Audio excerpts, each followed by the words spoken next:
सोचिए, क्या इतिहास के सबसे विध्वंसक महायुद्ध का परिणाम तीरों और तलवारों से नहीं, बल्कि केवल एक श्राप से तय हो सकता है? ये कहानी है उस एक पल की जिसने महाभारत के पूरे इतिहास को ही पलट कर रख दिया।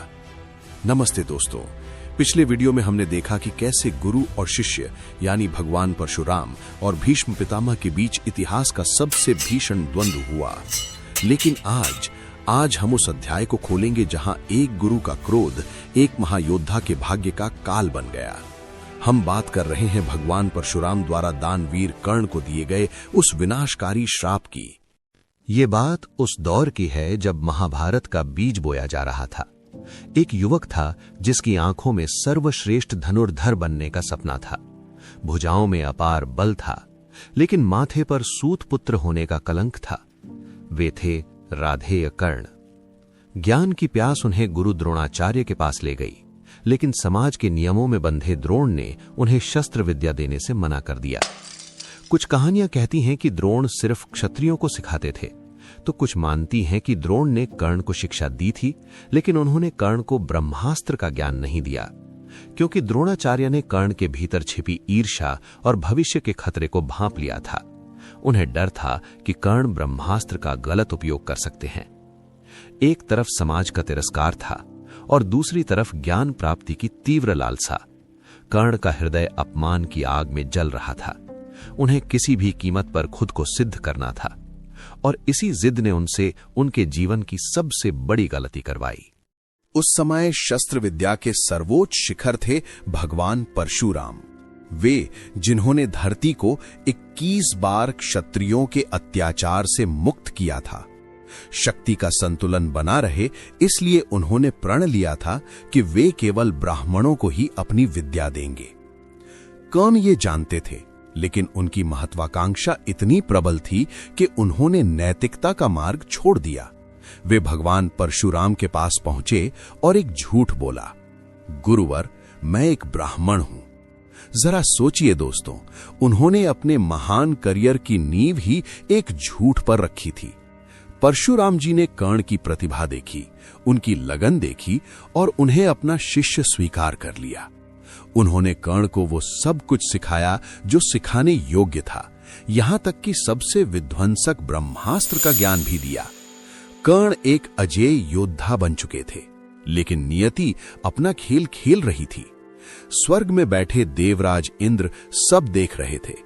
उन्हें डर था कि भविष्य में कर्ण इस विद्या का प्रयोग उनके पुत्र अर्जुन पर कर सकते हैं। और फिर वो दिन आया। दोपहर का समय था। एक घनी वृक्ष की छांव में गुरु परशुराम अपने प्रिय शिष्य कर्ण की गोद में सिर रखकर गहरी नींद में सो रहे थे। वातावरण शांत था, लेकिन ये शांति तूफान से पहले की थी।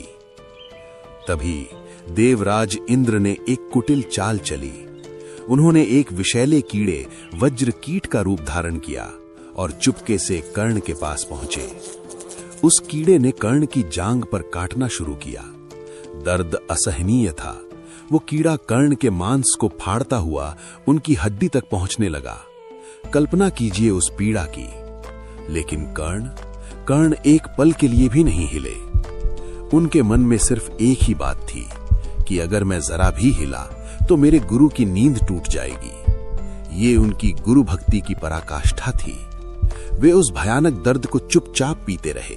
उनका शरीर कांप रहा था, पसीना छूट रहा था, लेकिन वे स्थिर थे। आखिरकार कर्ण के शरीर से बहती गर्म रक्त की धारा परशुराम जी के शरीर को छू गई। उनकी नींद टूट गई।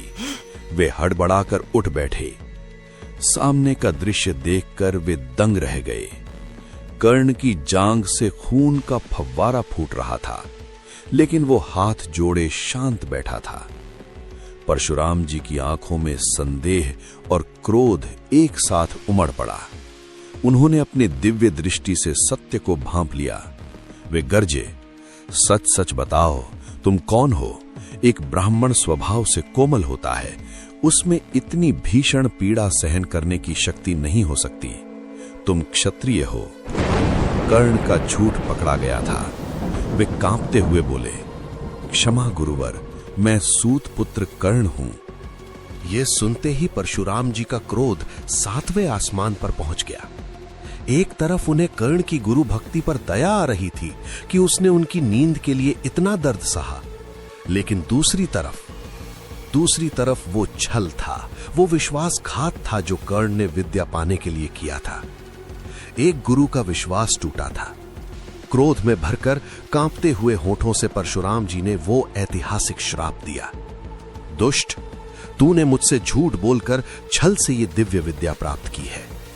तेरी ये नींव ही झूठ पर टिकी है, इसलिए जा, मैं तुझे श्राप देता हूं। जब तुझे जीवन में इस विद्या की सबसे ज्यादा जरूरत होगी, जब तेरे प्राण संकट में होंगे, तब तू इन सभी दिव्य मंत्रों को भूल जाएगा। तेरा ये ज्ञान तेरे किसी काम नहीं आएगा। कर्ण के पैरों तले से जमीन खिसक गई। उनका सब कुछ एक पल में बिखर गया। और दोस्तों, वर्षों बाद कुरुक्षेत्र के मैदान में महाभारत के 17वें दिन वही हुआ जो तय था। अर्जुन और कर्ण आमने सामने थे। कर्ण के रथ का पहिया धरती में धंस गया। अर्जुन उन पर तीरों की वर्षा कर रहे थे। कर्ण निहत्थे थे। वे उस पहिए को निकालने का प्रयास कर रहे थे। अपनी रक्षा के लिए उन्होंने अपनी सबसे बड़ी शक्ति ब्रह्मास्त्र का आह्वान करने के लिए आंखें बंद की, लेकिन कुछ याद नहीं आया। श्राप अपना काम कर चुका था। उनका दिमाग शून्य हो गया था। वे मंत्र भूल चुके थे। उनकी सारी तपस्या, सारा ज्ञान उस एक झूठ के कारण व्यर्थ हो गया। तभी श्री कृष्ण ने अर्जुन से कहा, पार्थ, यही समय है। अब यह युद्ध धर्म अधर्म से ऊपर उठ चुका है। संकोच मत करो, इसका वध करो। श्री कृष्ण जानते थे कि अगर एक बार कर्ण के रथ का पहिया बाहर आ गया और कर्ण ने अपना धनुष पकड़ लिया तो उसे रोकना लगभग नामुमकिन होगा। इसलिए उन्होंने अर्जुन को निहत्थे कर्ण पर वार करने को कहा। और फिर अर्जुन के आंजलिक अस्त्र ने उस महान लेकिन शापित योद्धा का मस्तक धड़ से अलग कर दिया। दोस्तों, इस वीडियो में हमने जाना कि कैसे कर्ण की महत्वाकांक्षा और एक झूठ ने उन्हें उस श्राप तक पहुंचाया जिसने अंत तक उनकी मृत्यु तय की। आज के दौर में यह कहानी हमारे लिए एक बहुत बड़ा आईना है। हम अक्सर सफलता पाने की जल्दी में शॉर्टकट अपनाते हैं, कभी कभी झूठ का सहारा भी लेते हैं। हमें लगता है कि हमने मंजिल पा ली, लेकिन याद रखिएगा, झूठ की नींव पर खड़ा सफलता का महल सच की एक आंधी में ताश के पत्तों की तरह बिखर जाता है। जैसे कर्ण का ज्ञान अंतिम समय में उनके काम नहीं आया, वैसे ही गलत तरीके से पाई गई सफलता हमें कभी वास्तविक संतुष्टि नहीं देती। जिंदगी इतनी भी बड़ी नहीं है कि हम हर गलती पहले खुद करें और फिर सीखें। समझदारी इसमें है कि हम इतिहास के इन महान चरित्रों के अनुभवों से सीखें, अपनी सफलता की नींव सच्चाई और ईमानदारी पर रखें, भले ही रास्ता कठिन क्यों ना हो। खैर, महाभारत और हमारे पुराणों में रहस्यों का अंत नहीं है। क्या आपने कभी सोचा है कि हम जिस शिवलिंग की पूजा करते हैं उसकी उत्पत्ति आखिर कैसे हुई, और सृष्टि के रचयिता भगवान ब्रह्मा को ऐसा कौन सा श्राप मिला कि आज पूरी दुनिया में उनका एक भी मंदिर नहीं है और उनकी पूजा नहीं की जाती? ये एक ऐसी अद्भुत घटना है जो आपके रोंगटे खड़े कर देगी। इस रहस्य से पर्दा उठेगा हमारे अगले वीडियो में। तो मिलते हैं इस सफर के अगले पड़ाव पर। तब तक अपना ख्याल रखें।